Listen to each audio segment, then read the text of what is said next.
Show Me One, bienvenue dans Syndrome 42. Alors aujourd'hui on se retrouve pour un reportage à Every Game City, 2e édition. On va interviewer un maximum de monde, développeurs, animateurs notamment de Genius, petite surprise. Et je vous laisse regarder ça, on se retrouve tout à l'heure.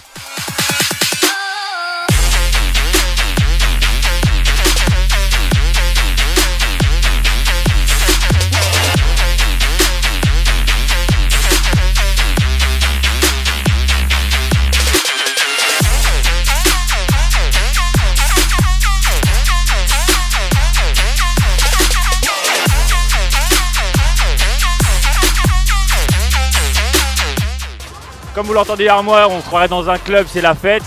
On a découvert un petit jeu qu'on a vu au loin, qui s'appelle Anar Team, si je ne me trompe pas, et qui a l'air vachement sympa. Donc on va poser des questions à un de ses créateurs, ou le créateur. Un des créateurs, on est 5. Un des créateurs, donc parle-nous un peu de ton jeu. Alors le jeu s'appelle Anar Cute, Anar Team c'est le nom de l'équipe, donc justement on est 5. Et le principe du jeu c'est que c'est un jeu d'émeute mignonne. Donc en fait, tu vas avoir une foule de manifestants qui vont grossir et combattre une force qui s'appelle la Brainwash Patrol. Et tu vas libérer plusieurs villes. Donc on commence à Tokyo, après on va à Paris, après Miami.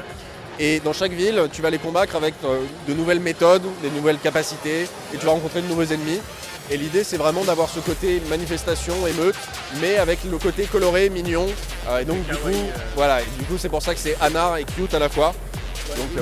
Donc c'est l'idée. Et comment elle t'est venue cette idée? Parce que c'est vraiment, vous avez pris un gros contraste entre justement le côté anarchique, émeute, et le côté un peu kawaii, justement cute. En fait, l'idée elle venait du fait qu'on s'est dit qu'il y avait des mécaniques de jeu intéressantes à tirer du principe d'émeute, des manifs, et que ça n'existe pas trop. Et on a trouvé ça dommage et on s'est demandé comment on pouvait faire pour présenter ça niveau gameplay au ressenti du joueur. Parce que tu contrôles pas un avatar, tu contrôles vraiment une foule qui va grossir et tout. La solution pour désamorcer le propos à côté de l'aspect un peu dur de la manifestation, ça a été justement les environs colorés, l'aspect kawaii, le fait que ce soit des petits animaux. Et donc on a essayé de créer un maximum de diversité dans les visuels pour édulcorer ce propos, désamorcer un peu le truc. Alors on a rencontré le prof ultime, je le laisse se présenter, vous allez surkiffer. Je sais pas si je suis le prof ultime. Non, je m'appelle Romain Vincent, je suis professeur d'histoire-géographie dans l'Académie de Créteil. Voilà. Et j'essaye d'utiliser les jeux vidéo en histoire et en géographie donc, et d'étudier un peu ce que les jeux vidéo peuvent véhiculer comme représentation historique, comme déformation de l'histoire et comme média qui véhicule aussi des idées politiques. Et d'où elle est venue cette idée? Parce que c'est quand même récent d'utiliser. Enfin, je crois que c'est même du jamais vu d'utiliser le jeu vidéo dans l'éducation. Non, je suis très loin d'être un précurseur. Non, la question d'utiliser le jeu pour enseigner, ça date de l'Antiquité à la limite quoi. Parce que oui, en jouant on apprend, quand on est bébé c'est ce qu'on fait, donc pour apprendre des compétences, ça passe par le jeu. Mais même la question du jeu vidéo, ça date quand même depuis quelques temps. Encore une fois, je suis pas précurseur. Mais comment ça m'est venu? Ça vient de ma culture tout simplement. C'est-à-dire que moi mes premiers pas de géographe c'était sur SimCity, sur Super Nintendo par exemple. Ouais, à la manette c'était pas évident. Je sais pas moi, j'ai connu la période des croisades via les Chevaliers de Baphomet par exemple, qui était un point and click. J'ai construit aussi ma culture historique et géographique de cette manière. Donc maintenant ça me semble assez naturel d'essayer d'utiliser les jeux comme porte d'entrée en fait vers ces deux matières. On peut voir sur les images, je pense que Kelvin montrera, on va y jouer après. On le voit d'ici, les petits personnages ils chopent quand même tout ce qui passe à leur portée, ça soit les trucs en béton sur le côté, les voitures, et ils les balancent à la tronche des méchants quoi. Ouais. Donc une vraie anarchie en fait. C'est ça. Et puis, en fait, l'idée c'est de montrer qu'en face de toi, tu vas avoir une force qui est donc la Brainwash Patrol, qui est équipée, qui a tout un arsenal à disposition. Et les manifestants, ils sont obligés d'improviser, donc ils ramassent un peu ce qu'ils trouvent dans les niveaux et ils vont les balancer à la tronche de leurs ennemis parce que c'est un peu tout ce qu'ils peuvent faire. Le principe de l'anarchie. Exactement. Mais comment ça se passe un peu le gameplay du jeu en gros? En gros, tu vas contrôler donc cette foule avec ton stick, donc tu leur donnes une direction. Tu commences avec un petit groupe de manifestants, t'en rencontres qui dorment ou qui sont capturés dans les niveaux. Quand tu les réveilles, ils rejoignent la foule grandit. Et après, ça va avoir un gameplay qui se rapproche beaucoup d'un beat'em all. C'est-à-dire que donc, tu vas avoir des vagues d'ennemis qui vont venir, il faut faire des combos, essayer d'utiliser des capacités, leur lancer des objets. Donc en fait, les objets que tu ramasses, ça te sert d'attaque à distance, et après tu as des attaques au corps à corps, tout un tas de capas comme ça. Donc vraiment comme un beat'em all. Il y a une petite composante RPG aussi où on améliore nos unités, nos petits personnages kawaii. Alors en fait, au niveau macro, ouais, c'est-à-dire qu'au fur et à mesure des niveaux, tu débloques des points avec lesquels tu peux acheter des capacités bonus. Et plus ta foule est grande, plus tu vas avoir accès à des capacités. Et il y en a 3 qu'on a fixées nous chez les développeurs, et il y en a 3 qu'on laisse au choix des joueurs. Donc ils ont un panel qu'ils peuvent débloquer, un peu comme dépenser des points de compétences, et ils choisissent quelles capacités ils ont envie d'avoir pour correspondre à leur style de jeu. Et vous l'avez mis sur quelle plateforme pour l'instant? Alors c'est pas encore sorti, ça sortira sur PC, sur Xbox One d'ici à l'été. Et on est en train d'essayer de travailler à la porter sur de nouvelles plateformes aussi. Vous visez aussi les plateformes portables parce que ça pourrait très bien s'adapter là-dessus. On est en train d'explorer les pistes. On ne sait pas encore trop ce que ça peut donner au niveau de la puissance de ces supports-là. Mais pour le moment, on n'exclut rien. On va essayer justement prendre le temps après la sortie One et PC d'expérimenter pour voir ce qui est possible. C'est plus facile, enfin ils sont plus réceptifs les gamins avec le jeu vidéo. Je pense pas qu'on soit obligé en fait de différencier les deux. Il faut que ça soit vraiment complémentaire. Et je pense qu'il faut envisager l'utilisation du jeu vidéo non pas comme un outil. Par exemple, ce que j'avais fait, j'avais utilisé le vieux SimCity du coup de 1989 avec mes 6e l'année dernière. Et je l'avais utilisé sous forme d'évaluation, c'est-à-dire qu'on avait vu les différents types de villes en fait en classe de manière classique. Et en salle informatique, sous forme d'évaluation, je leur demandais de reproduire la ville américaine. Le modèle en fait de la ville américaine, donc avec les quartiers d'affaires, les grandes zones résidentielles, ce genre de choses. Et donc je les avais évalués de cette manière. Mais je n'étais pas très satisfait parce qu'en fait SimCity est un jeu conçu par des Américains. Et donc en fait dans ce jeu on ne peut faire que des villes américaines. Donc ça, je trouvais que c'était un peu une limite vu qu'on pouvait faire que ça. Mais voilà, il fallait l'expliquer. C'est-à-dire que c'est un jeu développé par des Américains qui montre une vision américaine de la ville. Et donc c'est normal qu'on ne puisse pas faire des villes européennes avec un centre historique, ce genre de choses. C'est un jeu, on peut découler sur la géopolitique, etc. Mais clairement. Et donc j'ai évolué cette année en proposant le jeu Stronghold en classe de 5e en histoire, qui est un jeu de gestion de cité médiévale, où on est dans les habits du seigneur et on a tous les pouvoirs, on prend les décisions pour exploiter ses paysans. Et donc ça on l'a utilisé en début de chapitre comme porte d'entrée, encore une fois, j'aime bien cette métaphore.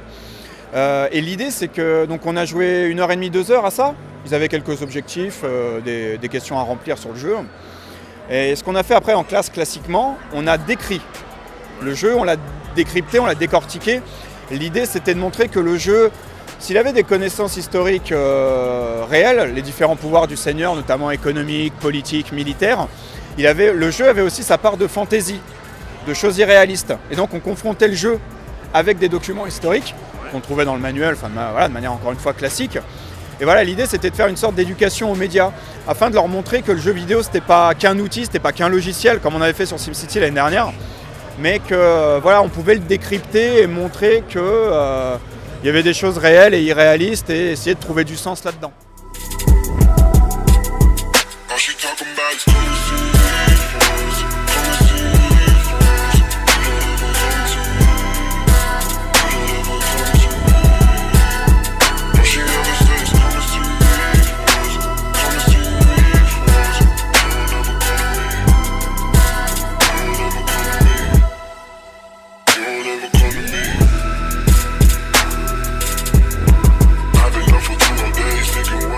Alors tout d'abord bonjour.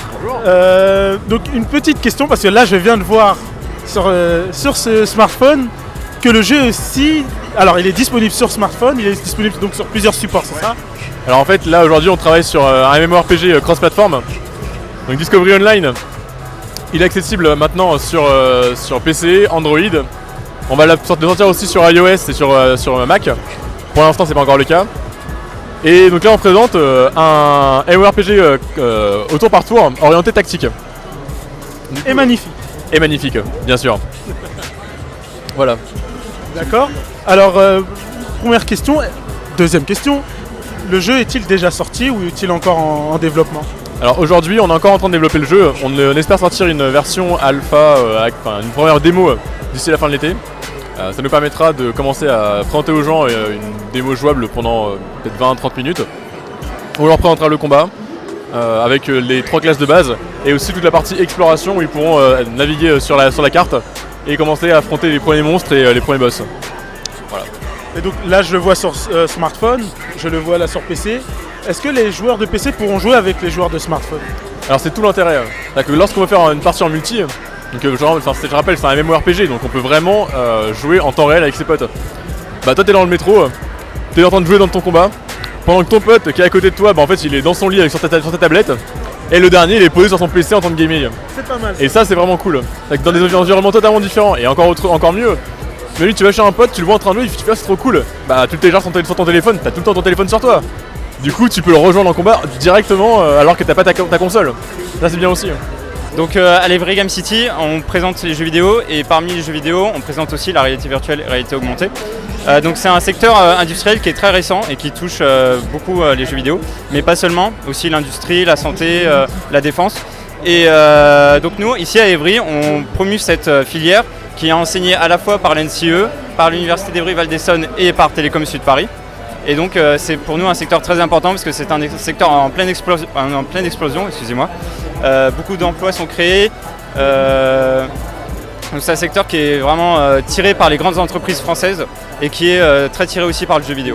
Est-ce qu'il y a des startups qui tirent leur épingle du jeu dans la réalité virtuelle? Pardon? Les startups Alors oui, il y a de plus en plus de startups. Vu que c'est un secteur qui est nouveau technologiquement, il y a énormément d'innovations. Des startups viennent justement pour essayer de prendre leur part du gâteau. Alors dans tout ce qui est hardware, matériel, c'est assez difficile parce que ça demande des investissements assez lourds. Mais par contre, au niveau du matériel, il y a beaucoup de technologies qui sont libres et diffusées au grand public. Du coup, beaucoup de startups peuvent développer des logiciels grâce à ce matériel qui peuvent donc être des jeux vidéo, mais aussi des outils industriels, des outils biomédicaux, etc. C'est un bon concept. Et la seconde question, donc vous avez dit que ce sera, en tout cas une version alpha, ce sera d'ici l'été. Une démo, on va dire une démo. Une démo. Donc là, je vois qu'on peut jouer avec 3 personnages. Le multijoueur, ce sera à 3 ou plus ou moins. Alors là, pour la démo qu'on présente à l'Evry Game City, on permet aux joueurs d'incarner les 3 personnages en même temps. Ça leur permet de tester le gameplay à fond. À terme, les gens ne joueront qu'un seul personnage, comme dans un MMORPG normal. Parce que quand tu te déplaces tout seul. Et par contre, on pourra quand même avoir des pets. Tu envoies des animaux de compagnie qui peuvent t'accompagner et donc du coup jouer 2 personnages. Par contre, au niveau des combats, les combats sont faits pour être en 4v4. Voilà. Et alors, après, on a mis les 4v4, c'est pour des raisons d'équilibrage. C'est beaucoup plus tactique, orienté comme ça. Voilà. Donc, là, il n'y en a que 3. Ouais, j'avais posé la question. D'accord. C'est trop compliqué de parler à 4 personnes en même temps. C'est vrai qu'on a mis que 3. C'est juste pour ça. D'accord. Donc ouais, là je vois que c'est magnifique. Et donc là par rapport à si on peut tester, on peut aussi être en interaction avec les joueurs sur smartphone. Ouais, exactement. C'est cool. Voilà, donc là aujourd'hui, lorsqu'on a présenté la démo, les gens pouvaient jouer, en avoir un sur le PC, un sur le téléphone et un sur la tablette et ils jouaient chacun des personnages. Ça c'était cool. Je vais bien tester tout à l'heure. Alors. Ok, d'accord. Et une dernière question, qu'est-ce qui différencie ou qui pourrait différencier ce jeu, qui pourrait nous donner envie d'avoir ce jeu plutôt qu'un autre RPG, MMORPG? Alors dans un premier temps, pour moi, c'est vraiment le côté cross-platform. Le fait de pouvoir jouer au même jeu sur plein de devices différents. Tu joues sur ton PC, tu t'en vas sur ton téléphone et tu continues. C'est le même jeu, c'est le même compte, le même personnage. Il y a ça, il y a aussi le gameplay. On oriente sur un gameplay qui est quand même assez difficile, assez tactique, collaboratif. Et aujourd'hui, tout cet aspect-là, en fait, on l'a perdu. Et surtout le côté de tour par tour. Voilà, je pense. En tout cas, le concept est pas mal. Qui commence vraiment à être très riche. Voilà. J'aurais pas le temps d'en parler aujourd'hui, mais l'univers est aussi tout un pan à raconter. Est-ce que vous pouvez nous en dire un peu plus sur l'évolution aussi de la réalité virtuelle? Est-ce que c'est un secteur qui évolue très rapidement au point où la technologie actuelle peut devenir obsolète rapidement, ou c'est un secteur qui évolue plus longuement? Alors, si aujourd'hui vous achetez un casque de réalité virtuelle, d'ici 1 an ou 2, il sera déjà obsolète. Comme c'est en pleine explosion, ça c'est un des problèmes, c'est que malgré les coûts importants de ces technologies, elles sont très rapidement obsolètes. Pour vous donner un ordre d'idée, l'année dernière, ce qui était à la grande mode, ce sont les Oculus Rift. Cette année, la mode est plutôt aux HTC Vive. Et l'année prochaine, ça va très probablement changer encore. Est-ce que vous pouvez nous dire sur l'HTC Vive, parce que je ne connais pas vraiment bien ce casque? Alors l'HTC Vive, c'est en fait un partenariat entre le fabricant de téléphones HTC, qui est donc un spécialiste du hardware, et l'entreprise Valve, qui développe Steam, la plateforme Steam, qui est donc un des leaders mondiaux du développement et de la distribution de jeux vidéo. Et donc ils se sont alliés ensemble pour rentrer dans ce marché très concurrentiel, mais en pleine explosion de la réalité virtuelle, et notamment développer leur offre. Et avec leur offre HTC Vive, ils ont réussi à réellement percer le marché et à prendre des parts par rapport à l'Oculus Rift.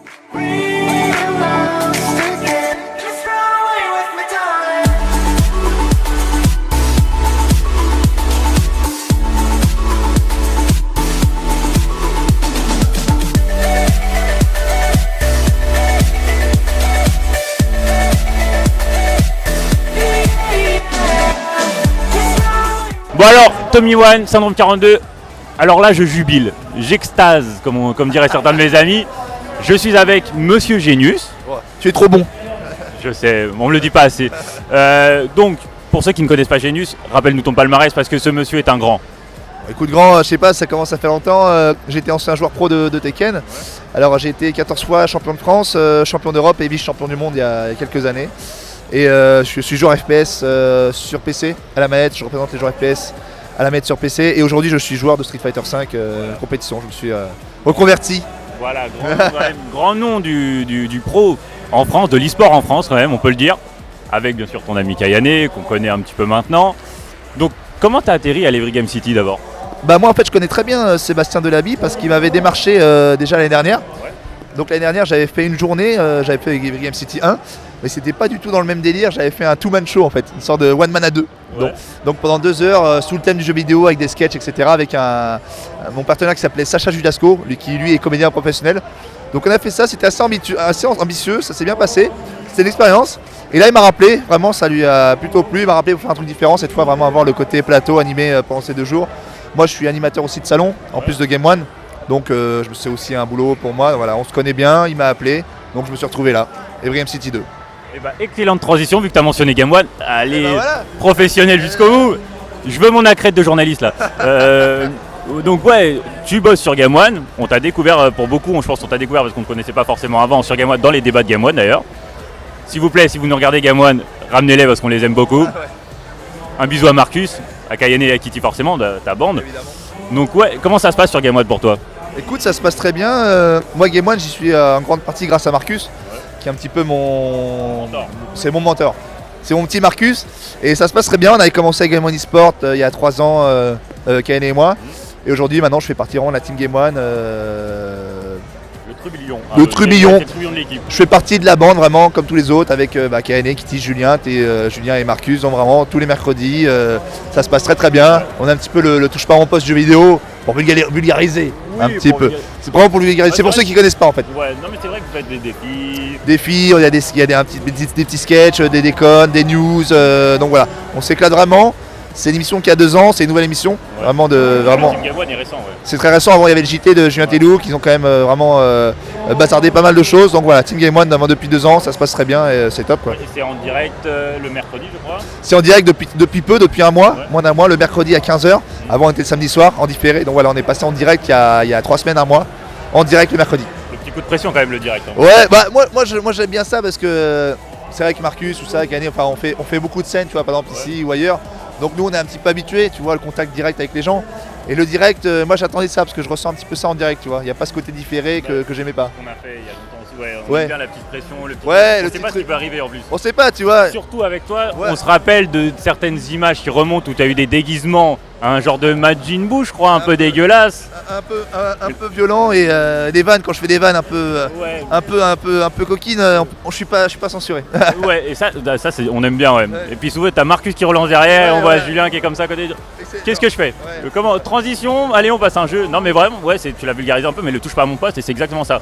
Pour ceux qui connaissent pas, à part que vous, bon je vais faire un petit tag pour TPMP, mais vous êtes légitime parce que vous êtes quand même, Marcus c'est une bible du jeu vidéo, Julien c'est un des pionniers de l'animation vidéoludique, Kayane et toi vous êtes des pros. Kitty je connais pas vraiment son parcours parce que je la connais que depuis justement Team Game One. Bah, Kitty c'était aussi une pro de Call of pendant moins de temps parce que c'est plus difficile, elle a joué à Call of Duty. Ouais. C'était une des meilleures joueuses, voire la meilleure joueuse de Call of Duty, donc en un certain sens c'était une pro.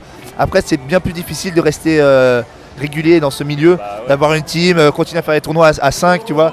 Donc c'est plus compliqué. Mais à la base Kitty c'est une joueur pro, hein. Et vraiment elle a évolué dans la chaîne en tant que vraiment connaisseuse de jeux parce qu'elle joue à plein de jeux différents. On voit que vous êtes des connaisseurs tous. Ouais, franchement, bah, moi, avant d'être joueur pro, je joue au jeu depuis l'âge de 4 ans. Donc, avec Marcus, on a des références Ouais. ensemble. Donc, je connais un petit peu le jeu et je connais évidemment l'e-sport aussi. Donc, comme je suis dedans, donc voilà, on se complète tous et ça marche plutôt bien, quoi. Bah, on espère un de ces quatre pouvoir faire une émission e-sport et avoir la chance peut-être de recevoir toi ou Kayane ou d'autres joueurs pro parce que on en parlait avant dans les gradins justement, on trouve que l'e-sport il faut une petite idée pour essayer de le démocratiser et de faire quelque chose de plus grand comme on peut voir dans les pays de l'Est ou même dans d'autres pays comme la Corée et le Japon où c'est vraiment beaucoup plus développé. On sait qu'ici c'est compliqué mais... Bien sûr, moi il y a 6 ans, pour anecdote, hein, c'est pas pour placer le truc, parce que c'est vieux en plus, moi c'était il y a il y a même plus de 6 ans, ouais, j'ai été invité en Corée du Sud et j'étais déjà invité sur la chaîne MBC Games qui était la chaîne de e-sport en direct. Donc, tu vois, c'était il y a 6 ans. Donc, et en Corée du Sud, c'est pour te dire que les mecs ils étaient quand même en avance sur leur temps. Mais franchement ça se démocratise beaucoup.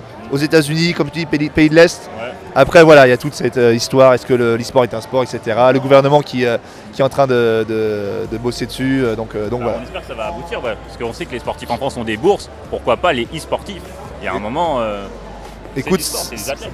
Pour nous, on est des athlètes, on est des sportifs, ça vient. J'espère que ça vient et j'espère que ça vient dans le bon sens. Donc voilà, attendons, wait and see. On espère, on sait tout ce qu'on souhaite à nos e-sports, nos e-athlètes. Ouais. Parce que nous on aussi, parce qu'on est geeks, on fait pas trop de sport, on est réputé pour ça. Donc l'e-sport, voilà, c'est tout ce qu'on a. Aidez-nous à le faire grandir. Ouais. Et je te remercie. Voilà. Merci à toi. On a passé un super moment et merci à Every Game City, c'était génial. Ouais, merci à eux. Peace.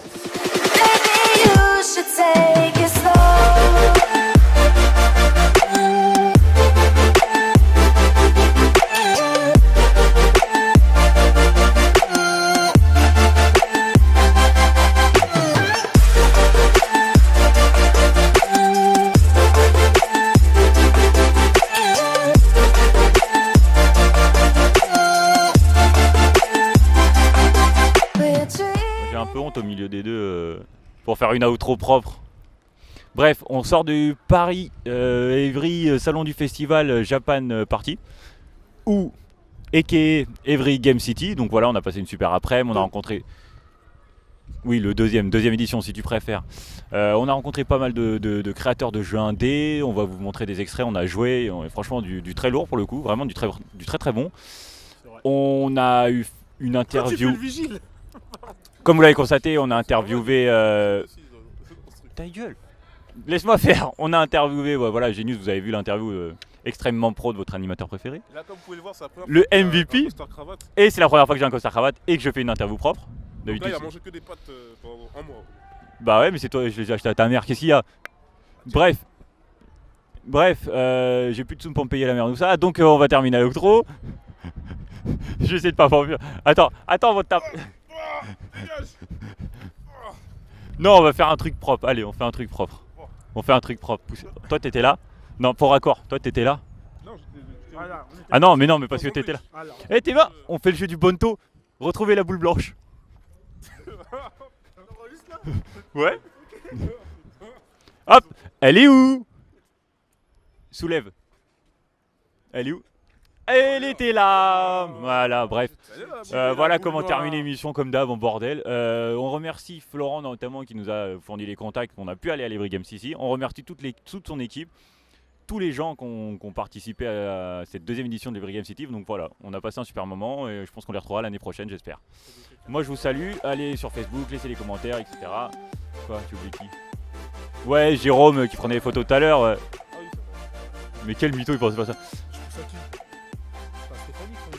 Oh non, tu pensais à la copine de Kevin. Donc, on a des dossiers sur Kevin maintenant. Regarde, il nous a fait une tête genre quoi? De toute façon, il le coupera, on s'en fout. Bref, voilà, j'espère que vous avez apprécié l'émission et nous on se retrouve bientôt la semaine prochaine. Il y a du Civil War ou je ne sais quoi encore. On vous prépare du très lourd. Ouais, dans 2 semaines, mais la semaine prochaine on en parlera aussi. Bref, je vous salue bien bas. T'as pas un mot pour... Ouais, pourquoi Moussa tu dis des conneries? Non, je dis dans 2 semaines, il y aura le débarquement du Wakanda. Bon voilà, une outro propre comme d'habitude, comme on sait les faire, à Syndrome 42. Adios.